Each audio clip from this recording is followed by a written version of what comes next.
I do. Just wanted to do a little bit on press-ups. I've brought some friends to help me. So we've got Colin, Frank, and if you see him down at the bottom, Tony. We'll come to Frank and Tony in a minute. We're just going to work with Colin for now. So bear with me while I move them out of the way. So press-ups are a big thing at the minute. There's lots of people doing press-up challenges, and when the gyms are open, you see lots of people doing press-ups. Unfortunately, you see lots of people doing press-ups quite badly. When I say badly, I mean in a way that they're actually going to cause themselves injuries and not get the most out of the exercise. So the shoulder should move in a certain way when you're doing a press-up, and it's all to protect the shoulder capsule and the joint. So if we have a look at Colin, okay, so this is the bone, so that's the humerus going into the shoulder capsule into the joint. When the arm comes up, what you'll see a lot of people doing is they bring their arm out, and if you can see, if you stay still, the bone comes in, so you get bone into bone, and that can be painful. It can lead to injuries. It also can damage connective tissue. The idea of the press up is to work the pec. So the pec comes across there, and we'll use Frank to have a look at it in a minute. So the pec pulls across, and that's the action we're looking for. Lots of people think that when you bring the elbows in, it works the triceps more. It doesn't, it's still a pec movement. The other thing about press-ups is, it's a plank movement. So we see lots of people, when they're trying to make it easier by going on knees and that, or keeping the legs extended, they'll either change the shape of the body so not in a proper plank, and we'll go through that as well. But if we have a look, so when we're down, if you look at the position, that's pushing bone into bone. You'll push out, bring it back, push out, bring it back, and if you can see, it'd be my hand in the way. That's the kind of action we get. Now if we're doing it properly, we use the lats, and that will pull the shoulder, the arm into the shoulder joint. And the action we actually get then is the elbow comes back, we push out, and we get a nice smooth movement. As you'll see, you're not getting bone into bone. As your arm goes back, the pec is still pulled from there, so it extends, it stretches out, and then you squeeze the pec in, and that pulls the arm forward. So we'll go to Frank, just so you can have a quick look.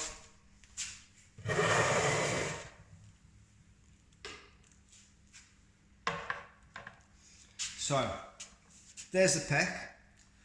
It comes across and it attaches in there. So you'll see there's that muscle there, that's pec minor. Okay, and as you can see, it attaches in there. So when you bring in the arm backwards, it stretches through, and then you push forward and it makes it contract. We turn Frank round. We've got the lats there, and what's going to happen with them, your hands are going to be on the floor, we contract the lats, and that pulls everything into position to make it nice and tight and protect that joint.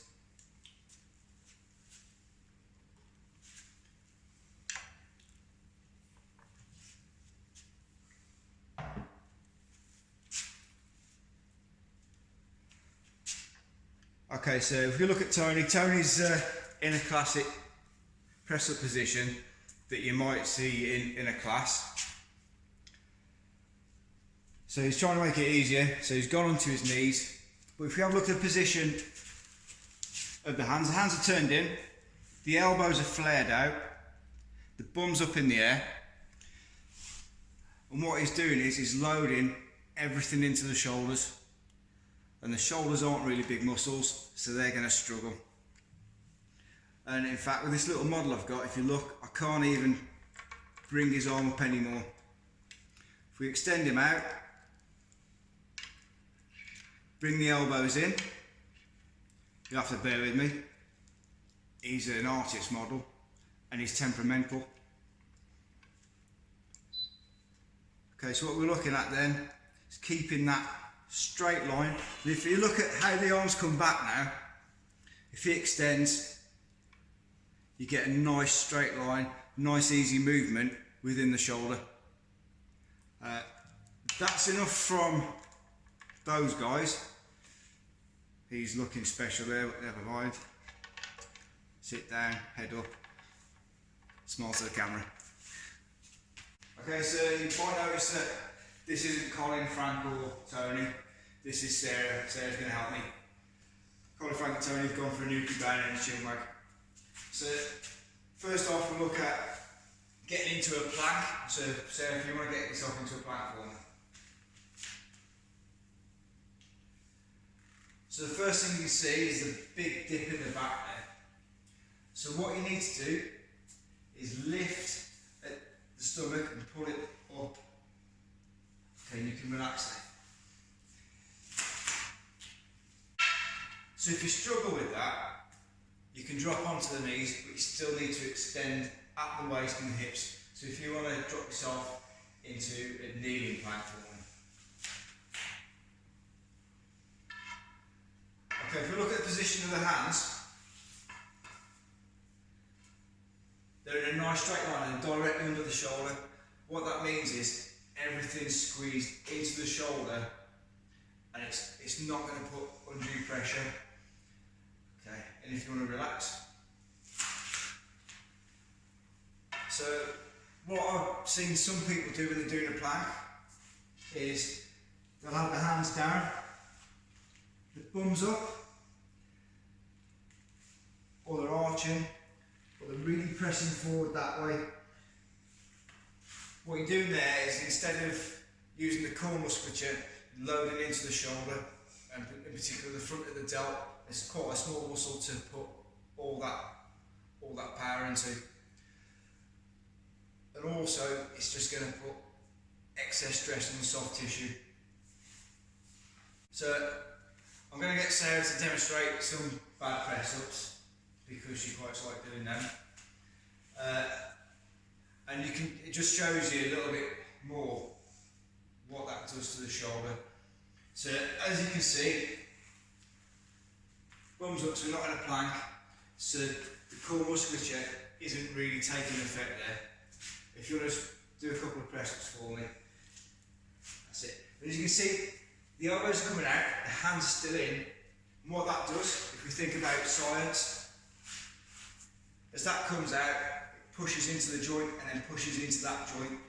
And as we saw on Colin, the bone's going right up into there and it's loading and putting excess stress. You can stop that now, because I don't want to injure you, to be fair. And now you're just left with me. Sarah said, bugger this, I'm off to meet Frank for a cornetto and a can of shandy bass. So you're left with me just doing it. So we've already seen, we get the flaring out and that drives into the shoulder and causes issues. What we want to do, ideally, you get into a plank position. So with the plank, also you don't want to drop your head down, keep your head up, and tuck the chin in. What this does, it makes you work your core a little bit more and it stabilises the spine better. So we were going to bring the lats into it. How we do that, we place the hands down, I'll shimmy this around so you can see a bit better. Okay, the hands stay in position, and as you see you've got the crook of the elbow there. We're going to squeeze the lats and that pulls the bicep round to the front. From that way then, we're keeping the lats engaged, so when we actually lower down, we're pulling ourselves to the floor as opposed to dropping. So that's engaged and then it's a squeeze back.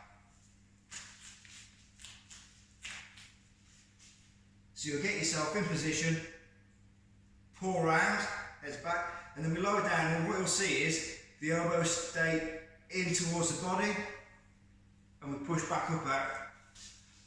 When you got there then, you will feel your triceps It will be more difficult as well because you use a lot more musculature to stabilise. But it's the right way to do a press up, and it will actually make you stronger in the long run. If you go to classes or you've got a PT, if they're not correcting you and they're allowing you to bring your arms out and they're allowing you to repeatedly add strain to your shoulder, I'd either ask them about it. If they're not sure, I'd question more things.